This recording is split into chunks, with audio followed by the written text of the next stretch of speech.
We'll call the Demolition Review Board meeting to order at this time. And I do appreciate all of you coming out tonight to attend to this meeting.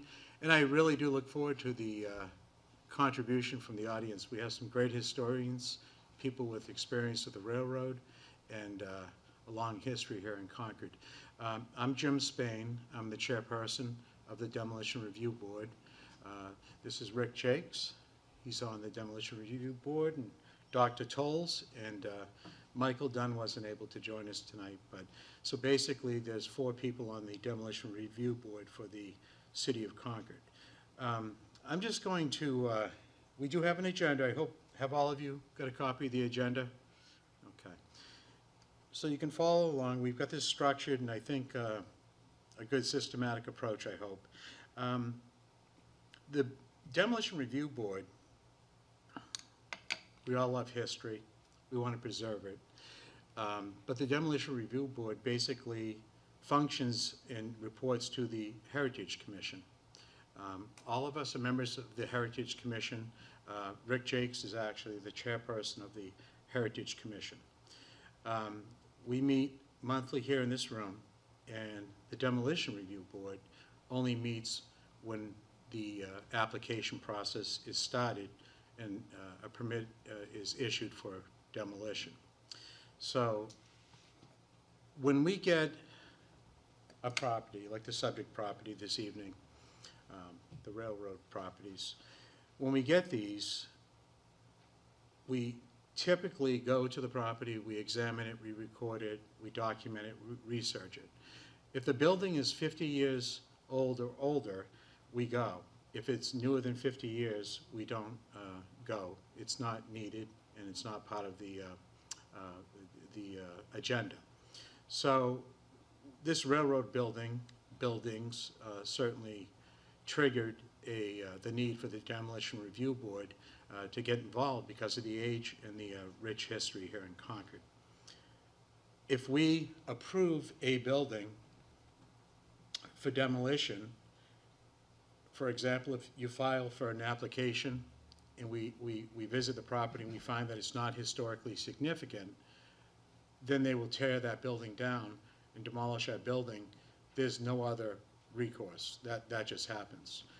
If we find a building is historically significant, what we do is we place a hold on the demolition.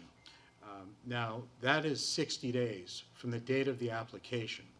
So in the case of the buildings that we're here tonight to discuss, those applications were filed, I believe, about 30 days ago. So regardless of the decision, if we do or don't approve, there'll be a period of time here. So moving right along, we have 2 buildings. One is the Freight House, B&M Railroad Freight House. That building is located on Store Street. It's behind the old New Hampshire State Liquor Store. I believe that state building is now used for liquor enforcement people and training exercises. So it's a cinder block building, certainly not as old as other railroad buildings in the area. And it was strictly a freight building for the railroad, the various owners of the railroad too. I'm not sure when they stopped using it, but so that's the first building that we wanted to address. We visited that site, and we actually visited that site about 2 years ago. The railroad at that time, I believe it was Pan Am, owned the railroad at that time when they did initially put an application for demolition in, and that triggered us going down there to examine the building, and probably 2 to 3 years ago. At that time, the building was in disrepair. We just visited the building again because of the fact that that railroad, Pan Am, they sold it and there's new owners. So we visited the building again, and we recorded today these pictures that you can see. I'm not sure if we have to turn lights down. Can everyone see this on the screen? Oh, good. It's over here. Thank you, Liz.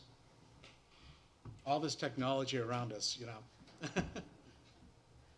So you can see the screens. These are the pictures that we took today. That is the freight warehouse that you see on the left-hand side. And that building was constructed a cinder block, and that's the one that's on Store Street. If you continue, and we have other pictures of course, the other subject property we're going to address next beside it, the tower. But this is another angle of the freight warehouse, and another. And we have, that's the interior of the freight warehouse. I don't know, I know a lot of people here have been with the railroad and certainly have seen this building in much better condition, but we went into the building and as far as we could go, because it's really not safe, the roof is collapsed in multiple locations. There's beams falling down, and there's, of course, a lot of graffiti. All the glass has been broken. More beams falling down. And if you continue, I think, did you have a picture of the little metal building that was outside too, Tracy? There's a little shed that's beside it too, but that building there, that building is, I know a lot of people at the railroad too. My grandfather spent 40 years here in Concord with Boston and Maine Railroad his entire career. And that building actually housed a small railroad car or vessel, something they used along the tracks, I was told, for repairs and quick transportation to a site. We looked inside that building today, and it's completely charred. It was burned, and there's nothing but debris and black ash on the inside of that building. So that's in very poor condition too. And that is right beside the freight building that you see to the left. And I don't know if you have any other pictures to share. I think that's it for that. Okay, so that's the freight building that we came here tonight to discuss. And I've given you the overview. You've seen the pictures. What I'd like to do is see if there's anyone in the audience that would like to give public testimony or say something about the freight building, or if you just want to share a story about it. And if there's any correspondence that relates directly to the freight building, I would read it, but I think most of the correspondence that I have here, and some of you have in your hands that you're going to read, relates more to the tower building instead. Are there any comments or questions or thoughts about the freight building? Nothing really. Yes, yes, sir. You said it's on Store Street. Does it have access in and out? It actually, when we went there, initially when I arrived, I went into the Granite Group plumbing parking lot, but they've installed a large chain link fence, and you can't access the property from there. So I went back and I went into the state property, which is the Liquor Commission, and if you pull in their parking lot, you can access the property from there. And they have all the liquor enforcement cruisers all parked there. So it's a pretty secure, safe area to park your car. And we walked over from that point. I was just curious, if they were to demolish that, could they sell that property to someone else to use it that has access to it from Store Street? You essentially have answered. Yeah, I'm sure they probably are thinking like that, but we have not heard anything, not one word about it. But it is a very good location. Peter? The city is looking at that for the Store Street extension coming out of there. Okay. Okay, so that's another thought too. I will tell you right now, having visited that site 2 years ago, the whole railroad corridor, the current owners have invested a lot of time and I'm sure funds. The debris that's been removed is remarkable. I could not believe how cleaned up the site was when I was down there today. So I do commend them. They've done a wonderful job with that project. It looks a lot better. So, any other comments on the freight building? Okay. I think most people are here tonight too for the tower building, certainly. Oh, thank you, Trace. So we're going to expedite this process. At the end of our agenda, the three of us are going to have a brief closed comment segment here just to make a decision. So when you leave this room tonight, you'll know what the decision is when you leave the room. So we're not going to keep people waiting. And we'll make a decision on the freight building at that time, as well as the tower building. So I'm going to move right along. And I know I have some people in here that are going to give a presentation, and that they have things on their schedules, they have to move quickly. So next, we're going to move to the CSX Switch Tower building. And again, that address we have is 8 Water Street also. The first presentation is by Elizabeth Hengen, and Elizabeth's right here in the audience. And if you watch your screens, you're going to see her presentation come up. Liz? And Jim, I'm going to be joined by Althea Barton, Althea. representing the Preservation Alliance. We have a joint presentation. Thank you. Can we get the other TVs to show the slides? How's that? There we go. Is it working now? Okay, good. Excellent. Thank you. Thank you, Tracy.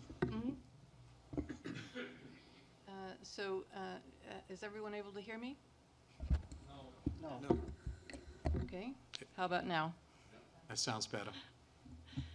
So, my name is Althea Barton. I'm a resident of Concord. I am an alternate on the Heritage Commission, and I also am on the board of the Pennacook Historical Society. I've been active in historic preservation efforts around Concord since I moved here over 20 years ago. And I have been working with the Preservation Alliance on the gas holder preservation project. So I'm here tonight to first read a short statement from Jennifer Goodman. Jennifer is the Executive Director of the New Hampshire Preservation Alliance. She is a Concord resident. She has a long scheduled conflict tonight and knew she couldn't make the beginning of the meeting, so she asked me to read this. So she says, the New Hampshire Preservation Alliance has seen the benefits of the demolition delay process in Concord and other municipalities around the state, and we urge the committee to invoke the delay to offer more time to explore short and longer-term opportunities. Our organization works in all towns and cities of the state to encourage investment in historic structures, village centers, and downtowns to preserve community character and enhance economic vitality. This railroad structure is a rare survivor. We believe there are alternatives to demolition that can help meet CSX's goals and help build momentum in this historic industrial corridor of the city that is its gateway from the south. We hope the building can be secured in the short term. There are many models of reuses of historic railroad structures in alliance with railroad companies and their goals. From the major Dakota Partners housing project to the rescue and hoped-for revitalization of the gas holder property, there is a lot happening in this area. Briefly, if I may, switch hats to give my personal perspective, or I can do that afterwards. I have noticed this tower many times. It sits just over the tracks from the 2-acre gas holder site, where I have spent time helping to save the gas holder and revitalize the area. But it's only recently that I started to understand how rare and significant this little building is, and how important it was to the Concord railroads.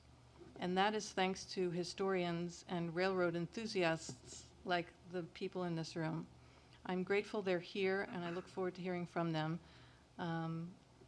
I'm also grateful that we have a demolition delay, and grateful to this committee for serving. I urge the committee to invoke the delay so there's time to work with the owner to find better alternatives for the Concord Tower. Thank you. And now Liz Hengen has a short presentation on the industrial corridor. Yes, thank you. Can everybody hear me? Yes.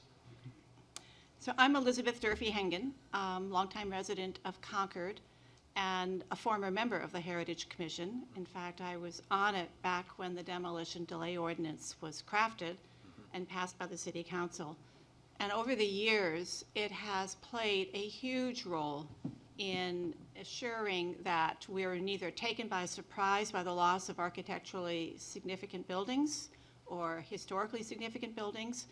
And also, we've had good luck over the years working with owners and taking advantage of that breather to step back for a minute and figure out other futures for the building other than outright demolition.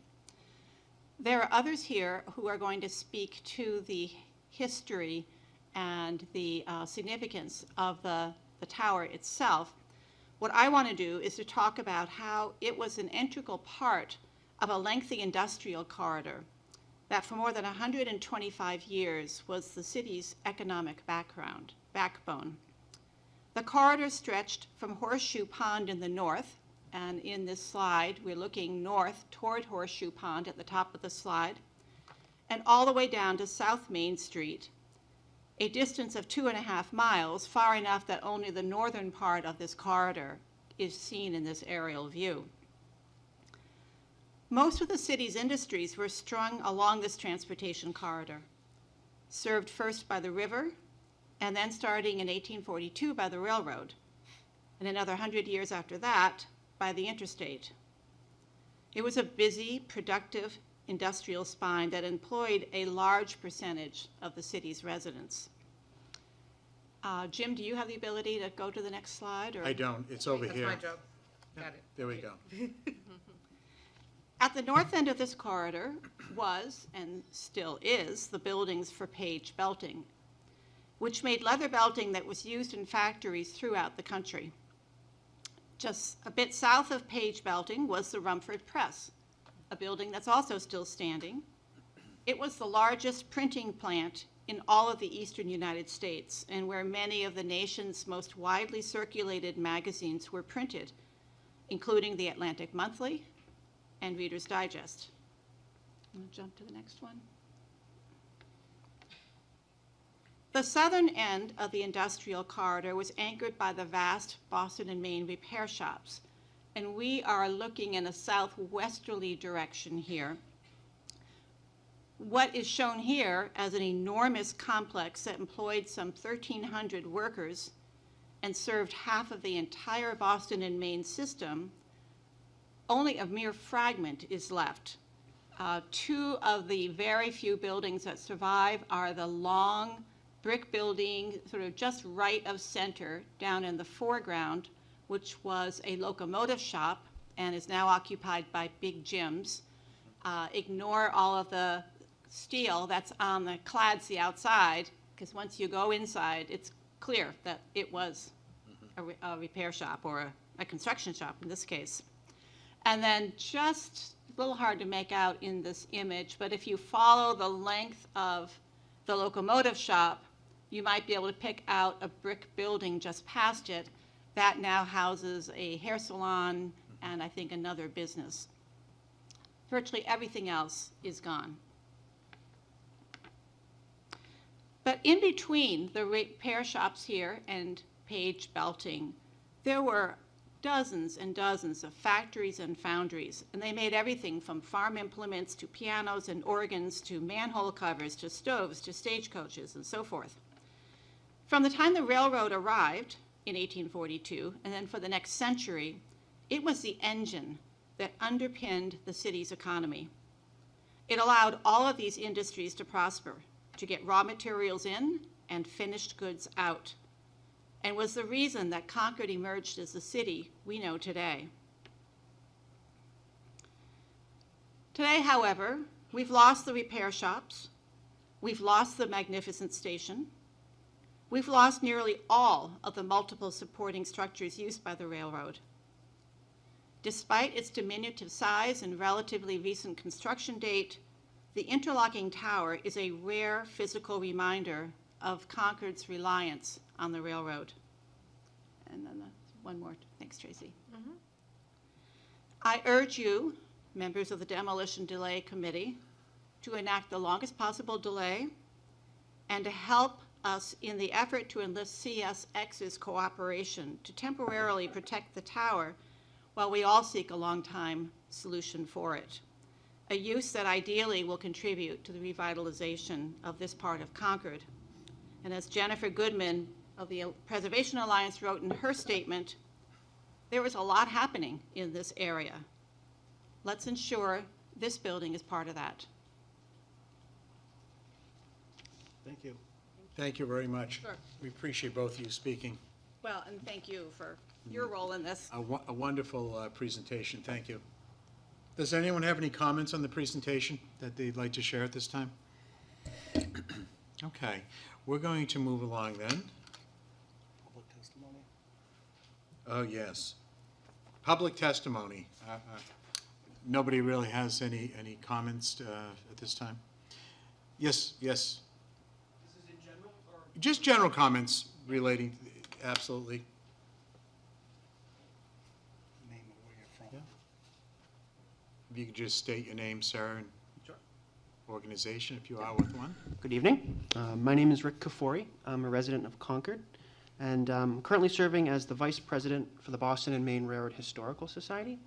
And so I'm here tonight with a letter that was drafted by the Board of Directors in support of the tower and its circumvented demolition.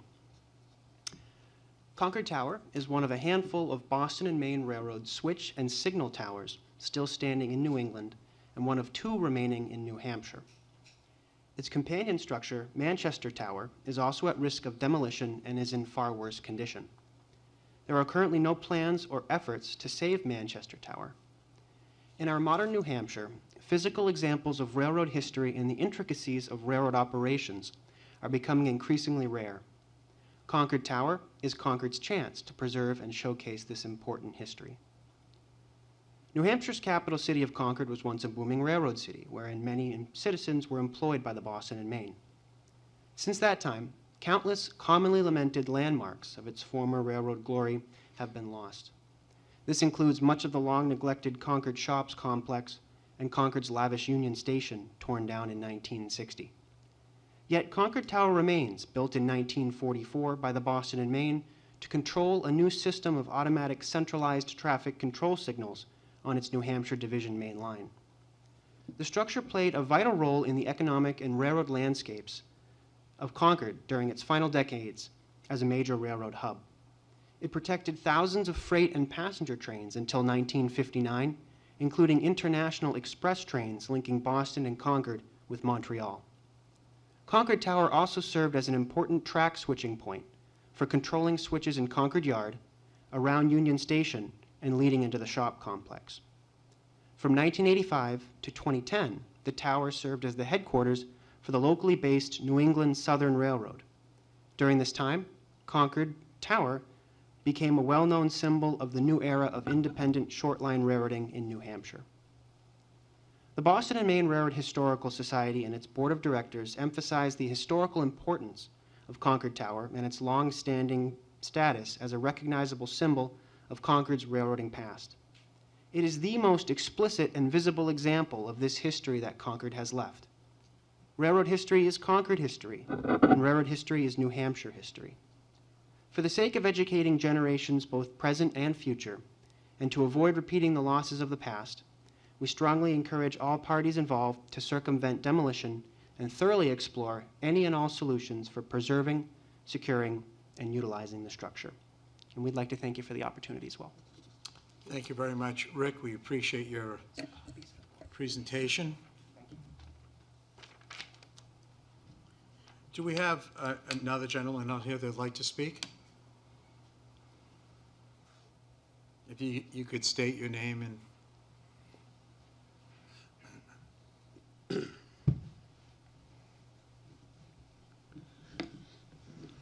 Good evening. Name is Ron Rayner. Been a resident here in Concord since '89.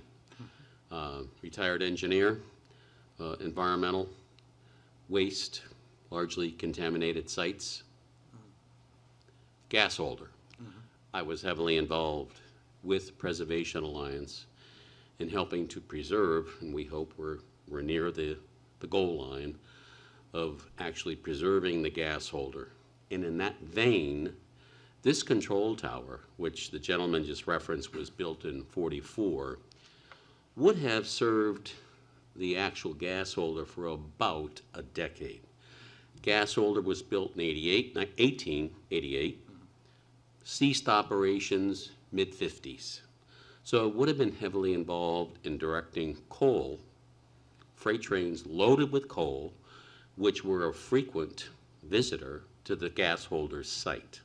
You know its proximity, it's next door.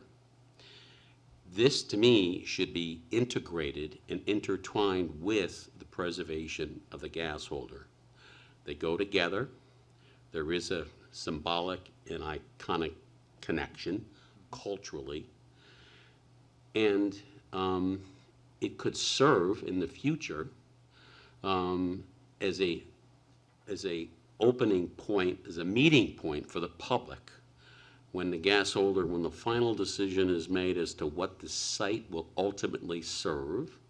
This could serve as an educational footpiece, a foundation for introducing the public to the gas holder. It could serve as short films, short kiosk as to how the gas holder actually operated. So I think there's a lot of potential here. It's recognized that yes, as an engineer, I don't pretend that this is a slam dunk because there are liabilities, there are issues to resolve with regard to ownership, maintenance, and there would be a railroad crossing. But with the frequency of train traffic today, I've spoken to several who said an at-grade crossing may well just be feasible because of that.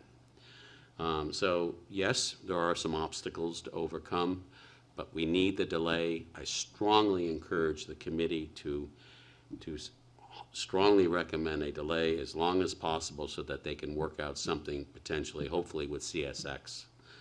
In the short term, if we can convince them to put a tarp over the roof as step one, and then delay everything else in negotiations, but a tarp over the roof should be done like pronto. Wonderful. Thank you very much, Thank Rob. you. We Okay. appreciate your input and your expertise. Some good ideas. Is there anyone else in the audience that would like to make? Yes, sir. Step right up. If you could state your name. Yes. Hello. Sorry. My name is Matt Menzie, and I'm here to represent myself as a concerned citizen of Concord.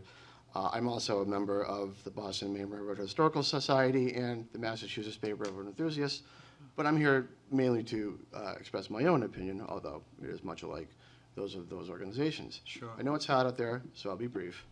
I also feel strongly that the tower is indeed worth saving. Its historical value is only increased, as previously mentioned by a lot of these just aforementioned comments, by its proximity to the gas house, which is currently being restored. The tower could become a component, as mentioned, of a historic park, highlighting some of the key features of everyday life here in Concord during the early part of the 20th century and the steam era, excuse me. Also, it could be saved by CSX if they were willing. A very similar structure was just recently renovated to high-tech and modern standards, is currently functioning in revenue service in CSX Transportation's Rigby Yard in Portland, Maine. It's a very similar structure, probably built around the same time frame, still currently in active service. And with the possibility, hopefully, of CSX Transportation and possibly Amtrak coming to Concord in the next 15, 20 years, hopefully, the structure could be utilized to regulate traffic once again. I know we're all optimistic about that. So we wonder also, as we said, if CSX Transportation could at least consider like mothballing or stabilizing the structure until that idea becomes a reality. And it's my hope that, I guess, not going to be difficult from what I hear, that as a community we can work together, find a solution to save and utilize our old friend, CO Tower. I'm willing to do what I can on a grassroots level, and I'm certain there's a lot of people in this room that feel the same. And I thank the council for their time. And I just have one quick question about the Freight House, just as a vanity question. Is there a street address for that Freight House? Actually, we debated that They have earlier the same today. street address. Right. That's the 8 Water Street? Right, Okay, that's, right. Even though it is off Storrs Street. Yep, no problem. But yeah. That was just a vanity question, that's all. No, it's a good question, actually, and I'm glad you brought it up, because there was some confusion with that, and we certainly addressed it earlier today. So, All right, thank you awesome. very much. Thank you for your Appreciate time. your input. I was just going to comment, too, based on some of the comments that were just made regarding the top, which is something that is certainly important. We do realize that. it was my understanding when the vehicle showed up, the dumpster showed up, and of course it kind of shocks everybody and instills fear in anybody who loves history. We were told that the building and the interior and the roof, that was a abatement, and it was hazardous waste that was being dealt with. So that was not the start of demolition. So I didn't want anybody in this room to think that people just showed up and with the intent of tearing the building down without talking to the city. But we were told by the railroad that that was the start of the abatement. And then, of course, we scheduled this meeting when they wanted to start the process. So I did want to say that. Were there other comments regarding this? We do have some time here. Yes, certainly. Step right up. If you could state your name, please. Good evening. My name is Jeffrey Bartlett, and I'm 15 years old. I have lived in Concord my whole life, and I am proud to call our beautiful city my hometown. From as far back as I can remember, I've always loved history, especially local history. It is so meaningful to know the history of the town that I've grown up in, and we're so fortunate to have so many elements of our heritage preserved. It's such a shame to think that some of that may be lost, so that is why I'm here with you this evening to talk about the Boston and Maine Railroad Signal Tower.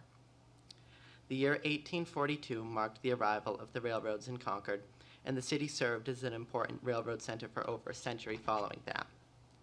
This little brick structure, although it might not seem like much at first glance, basically controlled everything happening in and around the Concord rail yard. The railroads here were a crucial part of Concord's economy and was one of the things that really put us on the map.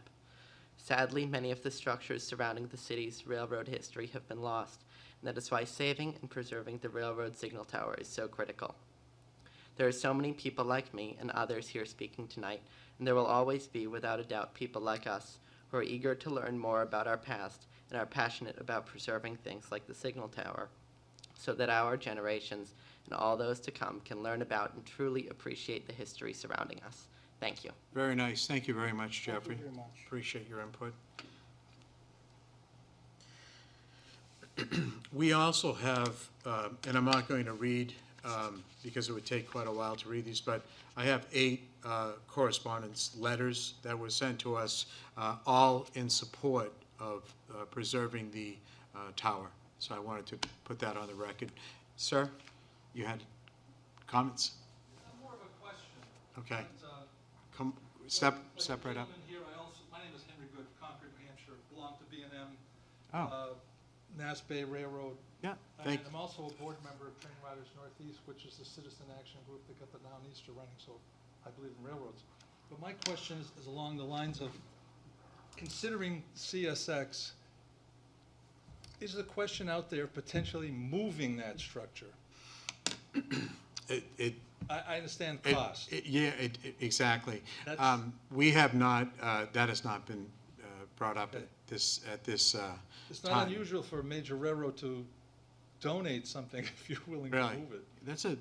Henry, that's absolutely a good idea, too. I Certainly mean, part of our. I'm not, an engineer, what the costs are, and the gentleman who left earlier who spoke about the gas holder, Yes, potentially, if that were on that side of the tracks, maybe on that property, yeah, then you wouldn't have the issue of crossing trackage. yes. Good And- good point. I would like to hope that rail usage is going to increase in Concord. And so if that were moved, for example, then that would mitigate having to have a cross-track. No, That's that's just, no, I think it's a really good thought, and certainly something nice to introduce to the whole equation here, so Just a that thought. people at least consider that and think about that. Right. Because that has happened before, other scenarios. That was Ron that was the engineer. And Yes. I didn't realize he Yes, had left, he was. but Yeah. he seemed very knowledgeable. Yes, he certainly, is, so. I would say. We appreciate all he's done with the history of the gas holder, too. No, Henry, I'll make a note on that, too. We're gonna, Thank you. Tracy's taking our minutes, filling in tonight, so thank you, I appreciate it.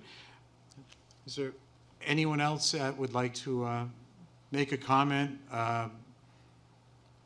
or have thoughts or history they might want to share with us? Well, I know everyone here seems very supportive of the project and what we're talking about. So, oh, we have a hand back here? Depending on when we have a presentation. Well, Peter, thank you for raising your hand. Actually, I would like to do that now as part of, if you would come forward, that'd be wonderful. Thank you, Peter. And as I said, I did receive 8 letters. David Hall had printed those, and I have them here, and they will be part of our record, but they are all positive notes, and all of them strongly support the preservation of the tower. And Peter's coming up here now. And Peter, could you introduce yourself and tell us a little bit about your background? Yes, my name is Peter Dearness. I live in Goffstown, actually in a railroad station with my wife, Mary Ann, in what's called the Parker Railroad Station. My interest here has been... Oh, can everybody, Peter, I don't know. Better sit down. Yeah, I'm also... just up and back. I didn't know if, He's got a presentation that he's okay. seeing if he can make it. But meanwhile, I can perhaps jump into this. Can you hear me okay now? Yes, yep, good. Okay. Appreciate your time looking at this particular situation and preserving the tower. Just a little background. I've been in the railroad business. I'm a railroad retiree now. But I've actually restored a railroad station in western Massachusetts in 1975. Got that, the other gentleman got up and talked about perhaps the railroad would give the building to a community or a 501(c), which is a possibility. That's what happened in Western Mass. I was able to get that particular building included in a historic district, and the building was restored.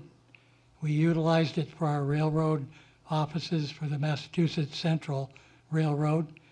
And then 10 years later, Amtrak started running on that corridor, and they utilized that for a station stop up until about 3 or 4 years ago. So that happened. 1985, when I started another railroad here in New Hampshire, the building, which hopefully we can get this presentation going, it'll show some pictures. Basically, the building that you'll see pictures of, pretty much just like what you see out there right now. There were holes in the roof. The slate had to be repaired. There were no windows. And now we've got a similar situation. So here we are 40 years later, faced with trying to save it a second time around. I don't know if he's I think we're, able to get it, or? Yeah, that's right. yeah, Okay. we're good to start the presentation. I'll turn it over to Rick, and then maybe as this goes along, if there's any questions. But some gentlemen raised the issue of moving that structure. We looked into that. That building is a solid, massive piece of cement on the first floor. It can't be moved north, south, or east because of where it's located. You do have the railroad tracks, 3 tracks with a crossover. The problem is over at the gas holder, when we proposed a project on the gas holder site 2.5 years ago in that 2.5 acres, we were told that we could not disturb more than 2 or 3 feet in for footings for a building, because you've got a pollution plume all the way from the gas holder building through the railroad area, under the interstate, all the way to the river. That's being dealt with. It's getting cleaner and cleaner, but it could be 50 years or longer to eliminate it. So it doesn't need to be moved. It can be fixed up. We did it in 1985 with our employees. A local glass company put in windows. Cost about $65,000, $70,000. Unfortunately, as part of the process of cleaning it up most recently, unfortunately, they went instead of dealing with the broken windows, they took everything out. So the idea of putting a tarp on it would be better handled by getting a roofing company in to put tar paper over the entire roof to give us some time to protect it. We've only had 4 rainstorms in the last 3.5 weeks, but there's nothing preserving that building right now. So that would be number one, what we all are discussing potential uses.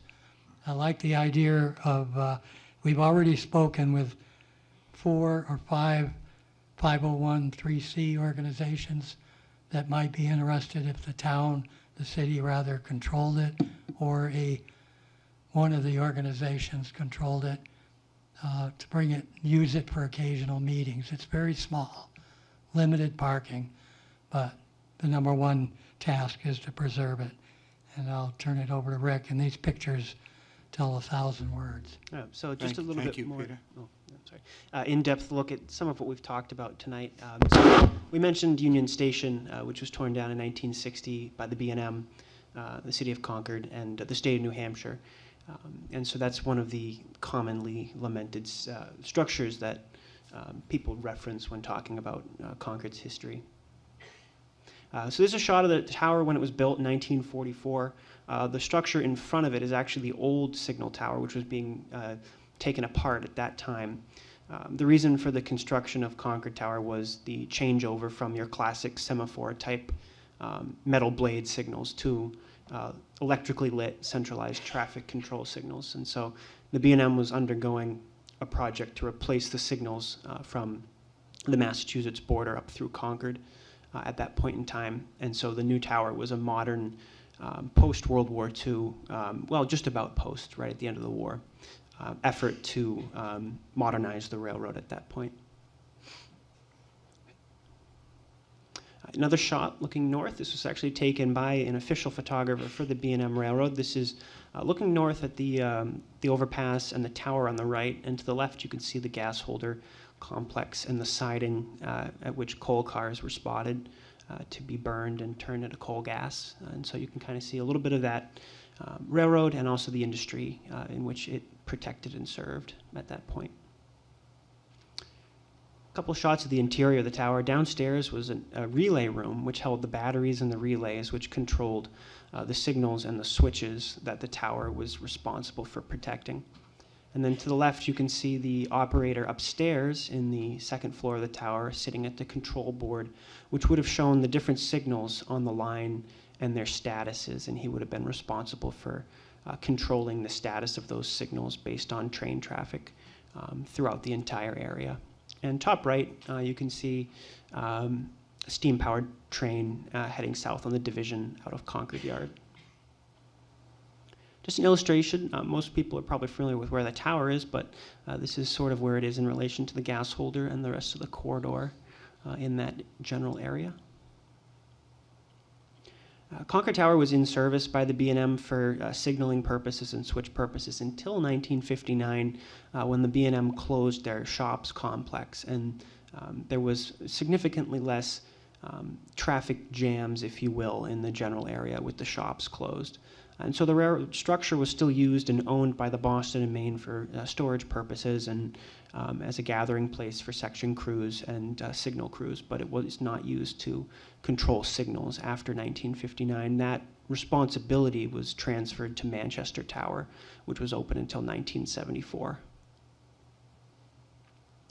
Another shot of a northbound freight. This is probably coming out of Boston, arriving in Concord in 1972. You can still see the corridor, the industrial corridor, which the Preservation Alliance referred to, and that large structure at top right is that Big Jim's remnant of the Concord Shops complex. And it looks like to the right, there's actually tanker cars spotted on the old coal siding at the gas plant. So at this point in time, it was still an active gas plant, but they were doing liquid fuel versus coal gas.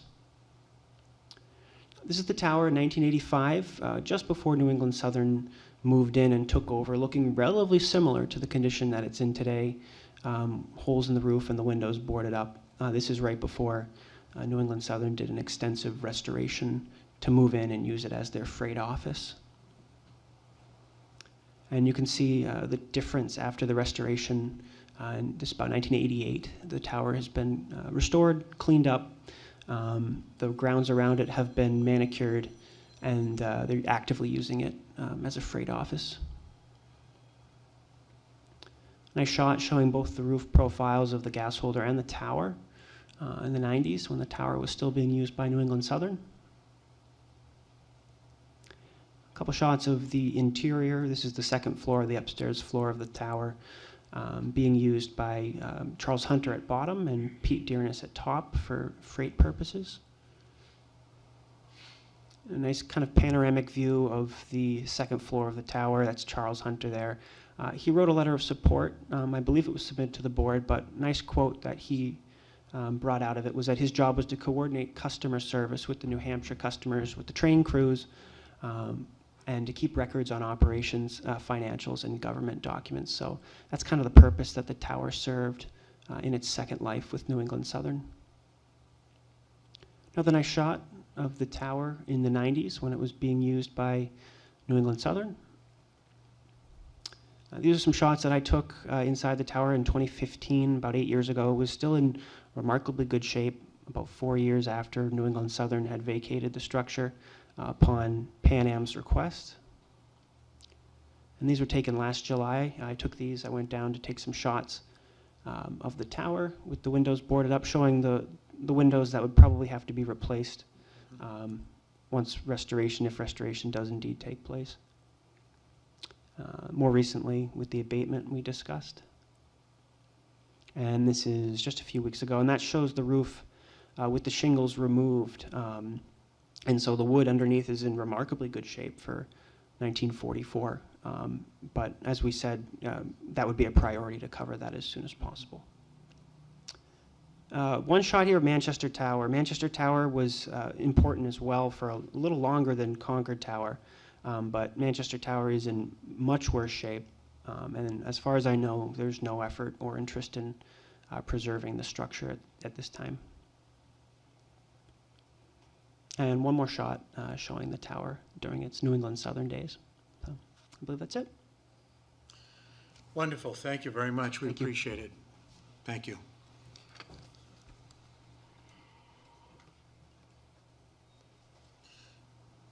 Okay. Well, I believe, are there any other comments? Is anyone else in the audience care to make a comment or, yes, please.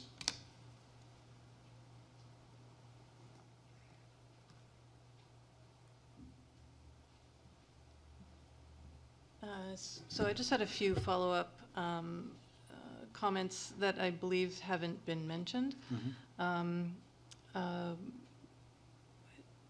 Or have been touched on. But one is that there are other ways to address safety and blight. People have mentioned more security around the area, fencing, attracting more people to the area to make it a destination so that it's not sitting there all by itself. And there are long and short and long-term solutions and opportunities that we can explore in the weeks that we have that the delay grants us. I'll also say that there's a lot of interest beyond this room. The Concord Monitor published 2 articles on the tower so far. The second one, I believe the first one, which was more detailed, had over 700 likes, 250 comments, and 70 shares, which is a lot for a Monitor article. As you can see from the audience here, there is a wide range of demographics, old and young people who are interested in this, and others beyond Concord. There's even a picture of the tower in Concord's 20th century history book. As you probably know, Cross Currents of Change, which was published by the Concord Historical Society. On page 88 of that book, there's a photograph of the tower. And lastly, there's lots of positive momentum with investment in this corridor, and I hope that this building can be part of that. Thank you. Thank you. Thank you. Althea, appreciate that. And one last time here, any other comments from the audience or? Okay, so at this time, following our agenda here, the Demolition Review Board is going to just close and not accept any more public discussion or comments. And we're going to have just a brief discussion here, and then we'll sign back on and open up the forum again. So excuse us for a few moments. Dr. Tolles?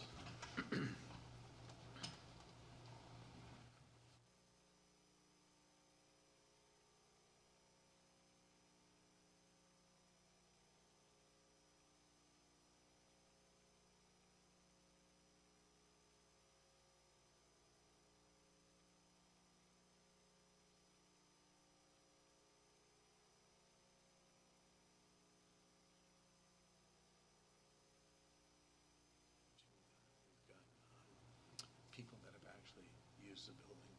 Peter was in there for 25 years, so a little bit concerned about the fact that the roof was taken off. There's no top on it. I didn't think about that. I don't know when we vote here, if we vote to preserve it, if the city would go down, or if the railroad would be nice enough to go down. But I think it's just something that should be certainly mentioned. I don't think, personally, I don't believe the roofing tile, I don't believe the roofing was part of the abatement. Yeah, I don't know. They're clay, there's no asbestos. I have no idea. in them. Yeah, I mean, I saw. Not that I know of, I've never heard of that. Sure. What do you think, Dr. Tolles? I mean, they told us it was abatement, that's why the roof was removed. It was part of an abatement, but if it was built in 1944, we don't know if there's hazardous waste in there or not. So, but all all I can say is what I was told. We were told that was not part of the start of demolition, and it very likely was a start, but we just don't know. So, But right? another thing, I just want to throw this out there, because it's one address, it's two buildings, we kind of agree that the freight building could come down. Mhm. Do we approve that? Yeah, we do. approve that and Yes. then delay the tower? Or is it, because it's one application, Mhm. which includes both? Right.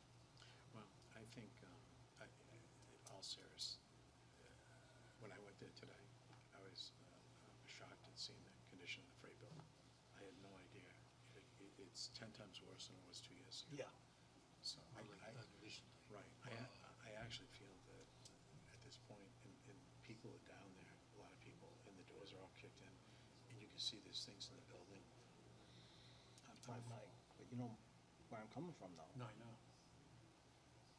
Is it possible to approve one building at the same address? We're gonna have to. Okay. We're gonna have to segment it, which is delay. unusual. Well, yes. I mean, it is. but That's the only think reason I didn't like it being tied together like this. I didn't either, but that was something that's how it But I was. think we're in agreement, aren't we, to delay the tower? Yeah, I am, Dr. Tolles, to delay the tower, and to allow the demolition of the freight building. Are you okay with that? Yeah. So we're on the same page. Okay. Yeah.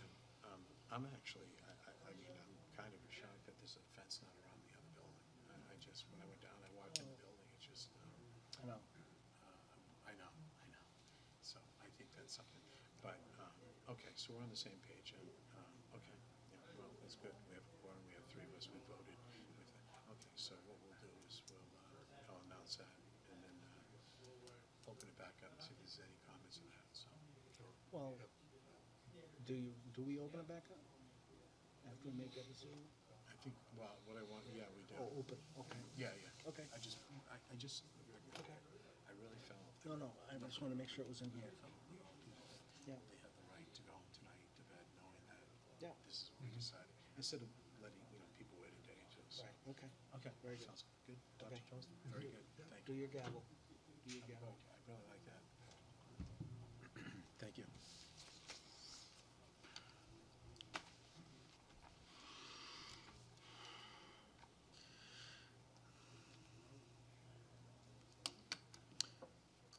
Okay, we had our discussion, and we did vote, and we did reach a decision.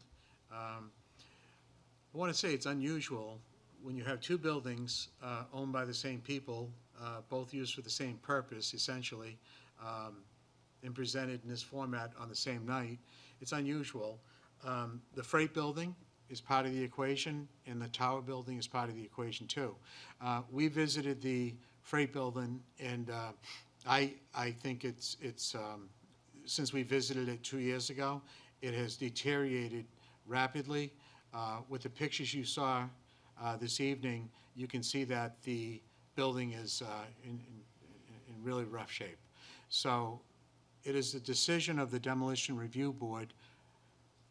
Though we find the freight building to be historically significant, we also approve the demolition of the freight building. We think it's the right decision. It is a very important piece of our past, but there again, the condition mandates that that building probably should come down. It certainly does not appear to be safe. So the Demolition Review Board does approve the demolition of the freight building on Storrs Street behind the liquor warehouse. But we do want to note that we still view it as historically significant because of its past history with the railroad here in Concord. And the other piece with this, with the switch tower, we put a lot of thought into this prior to this meeting. All of you have too. It's been in the public eye for some time. So we took all of the information that you provided to us, some very interesting comments too from the public that we certainly learned something here. The presentations were remarkable, the history, the attendance, the support in the newspapers, the social media, and in this room has been overwhelming. Seldom do we see a room full of people in this manner, supporting a building in this manner. So we took our vote, and we find the tower building to be historically significant. So it certainly is a part of our railroad past.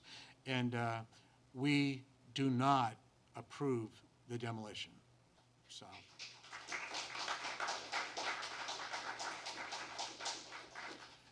So at this point, again, when we started the meeting, I mentioned to you that the Demolition Review Board, we're an advisory group. We approve or we don't approve, but we do not approve of this. So that basically means that it's a 60-day period where that building cannot be torn down. From the time of the application. From the time of the application, exactly. So the concern, of course, will be for people, railroad enthusiasts, historians, people that support this. We have had a period of about 30 days go by. So nothing's going to happen in terms of demolition because we don't approve it for at least the next 30 days. But I charge all of you in the audience, every one of you, to put your thinking caps back on and try to come up with some really good ideas. Some of the ideas that you presented tonight are just wonderful. I would like to see those ideas bear fruit so that we can, in fact, perhaps do something to save that building. I am going to confer with Tracy Hutton and with David Hall to see if they would just contact the railroad about the tarp, to see if they would be willing to put a tarp on that roof, just to protect it in the short term. But I do want everyone here to understand that even though we do not approve the demolition for the tower, it could still be demolished down the road. So I think that a lot of us want to work with CSX, and we want to reach a decision that would be good for all of us, for both sides. Good for the railroad and also good for the people here in Concord, because we certainly want to try to preserve history. And there's not much left of the railroad, as some of the presenters told us tonight, and it just would be wonderful to see this building remain so that our children and our grandchildren will also see the same railroad building in the coming generations. So I'm going to open up one more time to see if there's any more comments.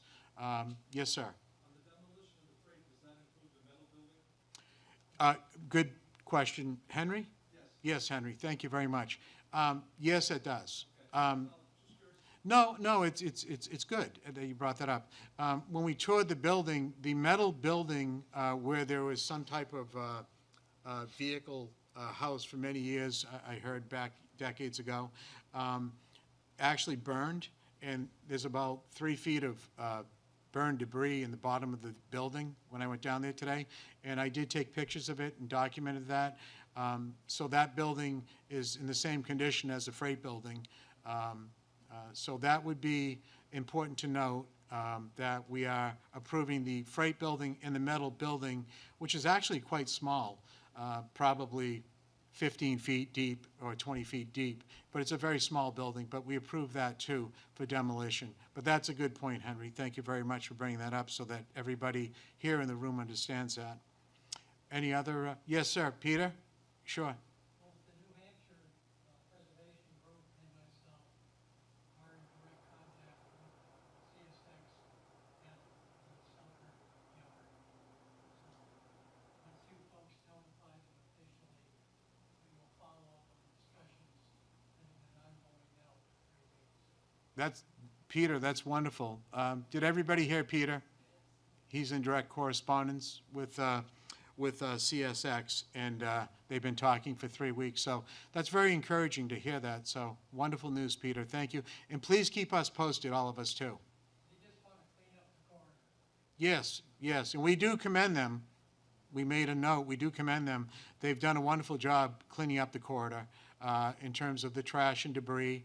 And I think the railroad freight building, because it's in such sad condition with holes through the roof and the situation we have there, it'll be safer not having the building there. So I would assume they would proceed perhaps quickly with the demolition of that building and the metal building outside, the small building. And then we can all discuss further the tower building in the coming weeks. Any other comments from the audience? Althea? So Peter is in touch with CSX and also the Preservation Alliance. What about if there's anyone else in the audience who is not? What should they do if they want to reach out to someone? Who should they contact? Well, I certainly think all of us here in this room, the Demolition Review Committee, would love to be copied on any correspondence or anything along that line.